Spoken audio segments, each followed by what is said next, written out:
All right, well, thank you very much. Today I'm going to introduce the Secure and Protect Act of 2021. I'll talk about it in a moment, but why the Biden administration has lost control of the southern border. It's a time to regain control, and you have to deal with the dynamic that led to the border being overrun. This is not a seasonal event. Trump's got nothing to do with this. This is not Trump's fault. That's a bunch of BS. This is policy choices that were ill-conceived that have blown up in Biden administration's face. Why are there so many unaccompanied minors coming to our country since January, February, now through March? One of the first things that the Biden administration did is give an exemption to Title 42 deportations for unaccompanied minors. Title 42 was created by President Trump to allow us to send back anyone coming to our border because of the concerns about COVID infection. It didn't matter if you came as an unaccompanied child. It didn't matter if you came as an asylum seeker, family, you name it. You were apprehended and you were sent back because of COVID concerns. One of the very first things that the Biden administration did is give an exemption for unaccompanied minors regarding Title 42. That spread like wildfire throughout Central America. Word is out that an unaccompanied child will not be sent back under Title 42. They will remain in the United States. As a result, they've had to build 6 temporary facilities. 2 more are being looked at.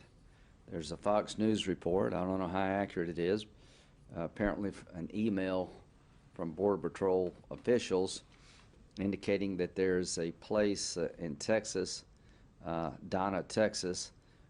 Pod 3A was designed to hold 80 people, and according to this email, there were 694 unaccompanied minors in that facility designed for 80, and there were 2 agents in charge of 694 children, an 867% increase over the capacity of Pod 3A.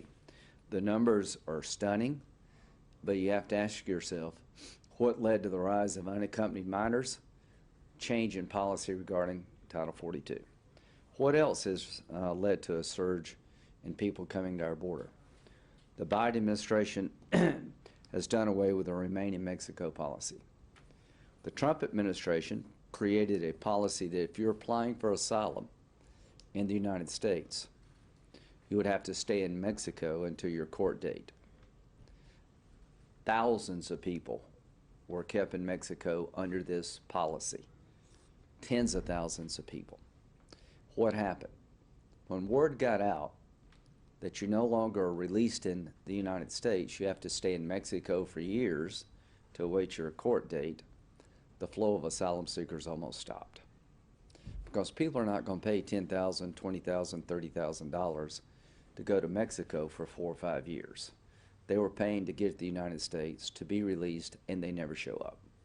So it's time to take back the border, and the Secure and Protect Act would turn off the flow, in my view. So what do I do? Under the Flores court decision, if a family unit is apprehended at the border claiming asylum or any other situation, the minor children can only be held 20 days, which requires you to process the family in 20 days or break it up or release the whole family.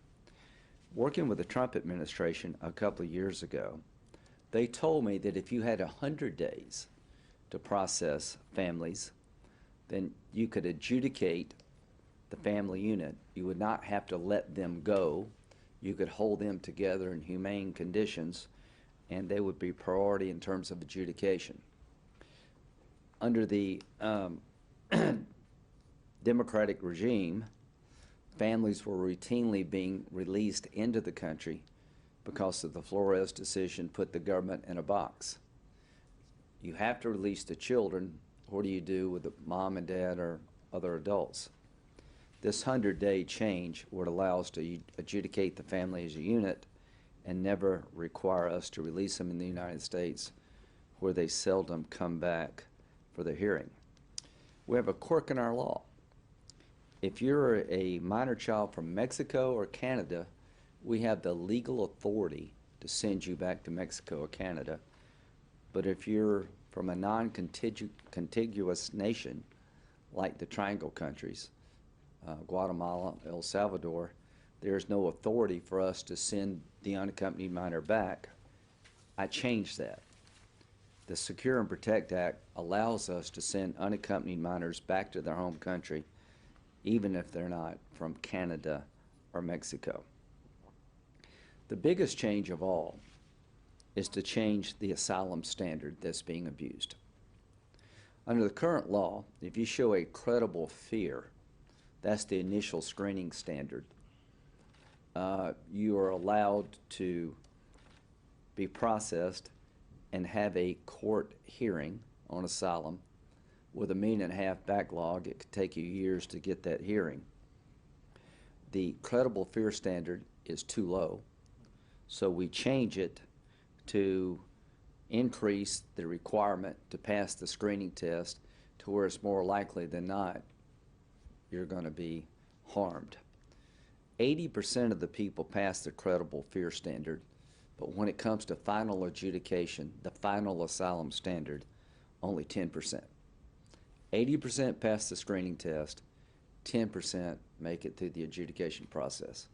So what the Secure and Protect Act does, it changes the credible fear standard to make it a higher initial screening standard, which means that there'll be less people having to wait for a final determination. Most asylum seekers are not coming because of fear, but because of economic distress. The asylum standard has been completely abused.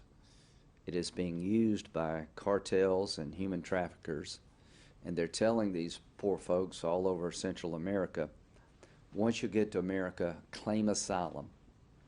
You're entitled to a hearing. They will release you in the United States, then you can go anywhere you want to go. 90% of the people never show up for the hearing, and 90% of those who do show up are not allowed asylum. The asylum system is being gamed. The Secure and Protect Act will stop this. So I'm hoping that there will be bipartisan support, and what we're trying to do is basically say, if you come to America, you're no longer going to be allowed to apply for asylum here. They want you to apply for, we want you to apply for asylum in your home country, particularly if you're a child. And if you show up on our border, we're going to send you back to your home country. You can apply for asylum there. Then we'll give you a court date here. You can show up for your court date, but you won't be released within the United States. If you're an unaccompanied minor from the Triangle nations, you will be sent back to your country. You will not be processed here. I am convinced if this bill became law and we had a 3-year timeout in accepting claims inside the United States, making sure their people apply outside the country in their home country or some international refugee center that we can set up in Mexico or someplace else, that this flow will stop literally overnight. If we don't do that, the worst is yet to come. So then I'll take some questions. How are you possibly going to be able to get this past the finish line? I'm sure you shopped it around a little bit. What's been the reaction from the other side? Very positive from Republicans, deafening silence from Democrats. And the Democratic Party has to admit that Trump's not the problem here. They are. The Biden administration, by giving an exception to unaccompanied minors from being deported under Title 42, has created a flow problem that we haven't seen before. Because word is out in Central America, if an unaccompanied minor gets to the United States, they're not going to be sent back.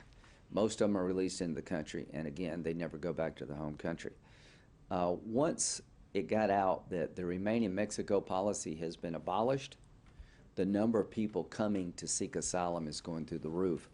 So you'll never change that dynamic until you change the law. So I will talk to Senator Durbin here in a bit. I am for dealing realistically with people who've been here for a long time. I'm for doing something with the DREAM Act population, doing something for TPS folks. Count me in for trying to deal with people who've been here a long time with no place else to go. The price is to control the border. We're not going to legalize one person under these conditions. Can you imagine what would happen if the Congress actually passed the DREAM Act without addressing the underlying problems at the border? There would be a run on our border like you've never seen before. If it got out, hey, 1 million people just got legal status who'd been here for decades, don't you think people throughout the world, particularly the Northern Triangle, would take that as an incentive to come? So we cannot possibly pass any legalization legislation until we regain control of the border. I'm not asking for merit-based immigration. I'm not asking for fundamental overhaul of the immigration system to do the DREAM Act. I'm asking to stop the pull factors that are leading to this surge before we even have a serious discussion about legalization. Senator Graham, I wanted to ask you actually about the Saudi proposal for Yemen to solve the crisis in Yemen and what you I haven't read all the details, but I appreciate it being made. I think it's a step in the right direction, and I'll get back with you about, but the fact that there is a proposal is encouraging, and I want to congratulate the Biden administration for getting that to happen. So you said you're interested in doing something again on the DREAM Act, but you have reservations because of the situation at the border? It's not reservations. I'm not going to do anything on the DREAM Act or any other legalization legislation I have supported in the past until we get control of the border. How do you get control of the border? You have to let unaccompanied children know that they're going to be sent back to their home, that the people who send them on this perilous journey, that the end result will be they will be sent back to their home country and they can apply for legal status in their home country. You've got to reinstate the Remain in Mexico policy. You've got to let asylum seekers know that you will not be processed in the United States. You will be processed outside the United States. You will not be released in the United States before your court hearing. If you don't do those two things, there is no space to get any deal on immigration. How do you think President Biden has governed so far after knowing him for so many years? And do you think what's going on with the border right now makes it more likely President Trump might jump in and see an opening again in 2024? Well, the political implications of letting the border spiral out of control are real for the Democratic Party. This is one of the reasons that President Trump won in 2016. People were frustrated with having an immigration system so easily gamed. So President Biden is in denial. I was there almost, 7 or 8 weeks ago now? What did I tell you when I came back? I was a one-man band. This thing is going to blow up in our face. The policy changes are going to lead to a run on the border like you've never seen. When I was there, when did we go? A couple of weeks ago, about mid-February. I came back, and I was talking to anybody that would listen to me. Man, this place is going to deteriorate quickly. You know who told me that? The Border Patrol and customs agents. They're God bless them. Can you imagine what it's like to be in charge of 694 children packed in a room meant for 80? Can you imagine the COVID concerns that come from this? I saw it on their face. They'd had control of the border. The Trump policies worked, and to a person, every one of them told me, we're going back to the old way of doing business, but it'd be worse this time. They knew what was coming. And I've been trying to tell people up here, it is coming. Well, I was more right than I thought I would be. And here's the good news. There's a way to fix this. All you have to do, President Biden, you don't have to listen to me. Go to the border yourself. Talk to the people in charge of the port of entries, the Border Patrol, and they will tell you what you need to do to stop this flow. And if you can stop this flow, I will sit down with you and any other Democrat to see if we can deal with the Dreamers. But we can't do that until we stop the flow. So President Trump, this helps him I think it hurts the country. I don't know the political ramifications yet. It depends how this movie ends. If they continue to blame President Trump rather than understanding this was a self-inflicted wound, then they're going to be in trouble. You're going to see Democrats up in 2022 have to pick between defending the indefensible or breaking with Biden. How do you fix this? You lead. President Biden and Vice President Harris owe it to the country to go to the border and see for themselves what's going on. Are you going to the border again with your Yes. colleagues on Friday? Yes. I went by myself the first time. Now we need a big plane. So everything that I talked about in mid-February about the policy changes are beginning to overwhelm the system has come true. And again, the solutions are simple but politically difficult.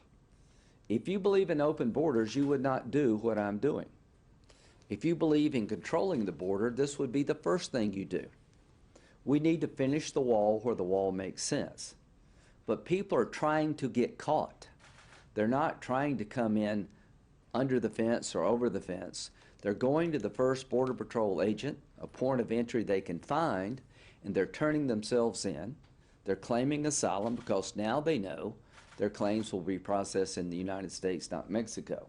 And when the DHS secretary says the border is closed, nobody believes him because the word is out that you get to stay in the United States. 6 facilities have been created to hold unaccompanied minors in the last 6 weeks. 2 more are being created. You're on track for over 1 million people to come to our border. And they're not coming to avoid detection. They're coming to get caught. They're coming to claim asylum and game the system. And the Biden administration has turned on the faucet. It had been turned off. And to expect an immigration bill to pass in these circumstances is just complete denial of the reality that exists in the country and at the border. If we legalize one person without doing this first, you would have multiple millions come. Oh, 500 new immigration judges, is that enough?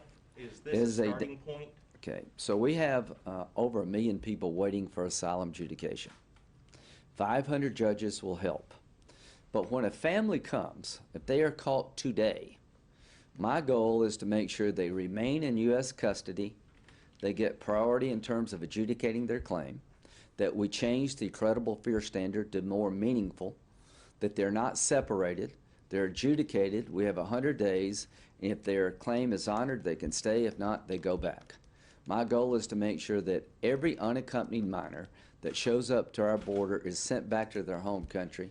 Until you do that, we're not going to have control of this.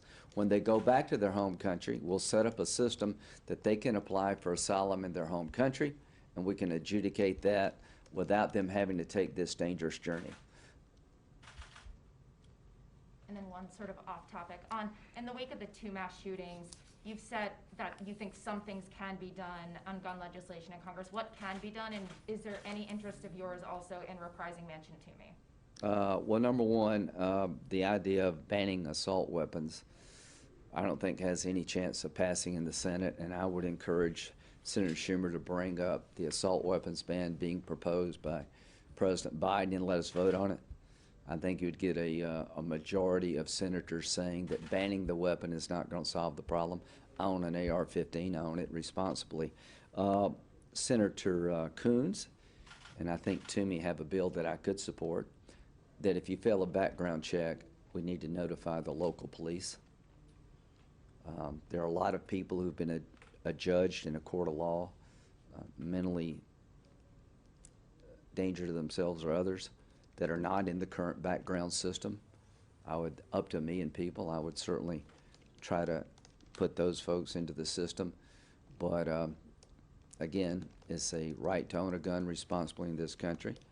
And I think that's some area of where we could reach agreement. And some Democrats have expressed that they may possibly use the filibuster as kind of a breaking point in order to be able to get gun control measures passed. Well, all I can say is that Democrats have used the filibuster a lot during the Trump years, and they filibustered the Cruz-Grassley proposal that would have beefed up background checks and really focused on criminal misuse of firearms.